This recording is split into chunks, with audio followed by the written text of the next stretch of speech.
Présence Famille a pour mission d'aider les résidents de Saint-Augustin afin d'améliorer leur qualité de vie à l'aide de plusieurs services. Il y a deux volets, le maintien à domicile et la lutte à la pauvreté. L'organisme est hébergé par la friperie Saint-Augustin. Les services étant différents, en font deux organismes distincts. Bonjour, mon nom est Michel Gilbert. Je suis président du conseil d'administration de Présence Famille. Le maintien à domicile, c'est évidemment un objectif de maintenir les gens autonomes dans leur propre résidence le plus longtemps possible. Autrement dit, pour retarder le plus longtemps l'échéance éventuelle de l'institutionnalisation. De cette façon-là, on permet aux gens de vivre le plus longtemps possible dans une certaine forme de dignité et on économise des coûts sociaux en retardant l'institutionnalisation et on sait que la majorité des gens souhaitent vivre dans leur propre demeure le plus longtemps possible. La popote roulante, c'est la distribution de repas dans les maisons. L'année passée, on a distribué au-dessus de 3680 repas pour à peu près 37 ou 38 personnes dans l'année. La lutte à la pauvreté, celui-là, d'une certaine façon, est plus triste. On est en 2013, on est dans une société bien nantie, mais il y a des gens dans la misère. Autrefois, on distribuait des paniers moissons, on disait des petites mamans monoparentales ou des chômeurs ou des assistés sociaux, mais on est rendu maintenant avec des salariés. Parce qu'aujourd'hui, les gens qui travaillent au salaire minimum, selon Statistique Canada, sont en bas du seuil de faible revenu. C'est un besoin essentiel, parce que quand on parle de manger, là, on est vraiment dans les besoins primaires. Là. Ça, c'est une recrudescence. On était à 12-13 familles dans les derniers mois. On est rendu à 20 familles qu'on aide régulièrement une fois par mois. Donc, ce mois-ci, comme pour le mois d'avril, on a 14 familles qui nous ont demandé de la nourriture. Mais on peut aller jusqu'à 23 familles certains mois. Mais notre ratio de nourriture, notre kilo de nourriture donné ne monte pas nécessairement à ce moment-là. Donc, on a un ratio de nourriture qui nous est donné, mais il y a des mois où est-ce qu'eux, ils nous donnent ce qu'ils peuvent nous donner, évidemment. On n'a pas nécessairement toujours la même quantité de nourriture.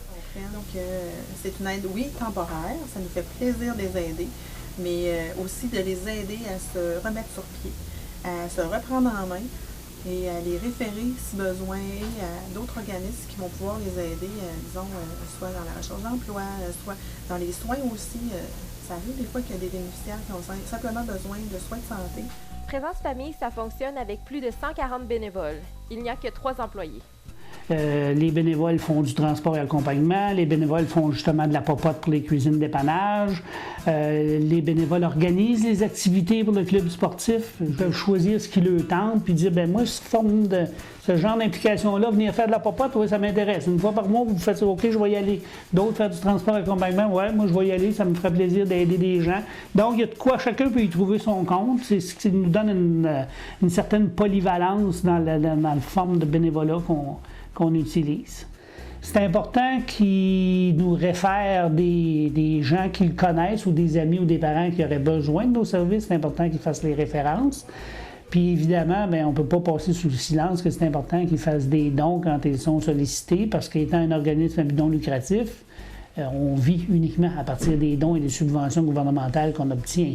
Et pour la majorité des bénévoles, c'est une façon de, comme on dit dans la nouvelle expression, de donner au suivant, de partager. Moi, personnellement, c'est pour ça que je fais du bénévolat. C'est pour justement en aider d'autres, puis être une chaîne humanitaire dans notre propre communauté. Tout le reste fonctionne avec nos 140 bénévoles. C'est ça qui fait rouler toute Présence Famille. Présence Famille est toujours en recherche de subventions, car c'est toujours difficile d'en recevoir. Est-ce qu'on envisage du développement?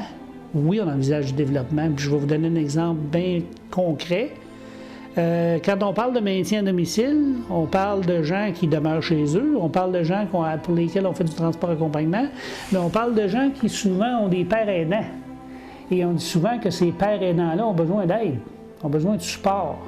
Et nous, on a un programme qu'on serait prêt à monter. Là. On s'en va encore une fois en demande de subvention parce qu'on voudrait mettre sur pied un programme pour les aidants naturels et pour aider les pères aidants, justement. Là. Fait qu'il il y a toujours du développement à faire dans ça, c'est bien sûr. Est-ce que vous êtes obligé de refuser des demandes? Oui, on est obligé d'en refuser. Il y a des demandes de services qu'on ne peut pas rendre parce qu'on n'a pas les ressources. Les besoins sont là, on s'en rend compte. Là. Tu passes une demi-journée ici, là, puis quand les gens viennent me cogner à la porte, j'ai faim. Aïe aïe. Hein? Quand la fin du mois arrive, elle n'est pas drôle. Là. Puis on est en 2013. Hein? Des fois, on vient qu'on ne voit plus ça. Là. Quand on est dans le confort de nos foyers, on oublie ça. Mais c'est une réalité. Il y a d'autres services moins centraux offerts par Présence Famille, comme les téléphones en amitié et le dîner des aînés qui ont pour but de contrer l'isolement et de faire sortir les gens de leur demeure. Il y a plusieurs situations dans lesquelles les gens ont recours à Présence Famille. Cela peut être une perte d'emploi, une séparation, un problème de santé, un retour aux études et bien d'autres imprévus.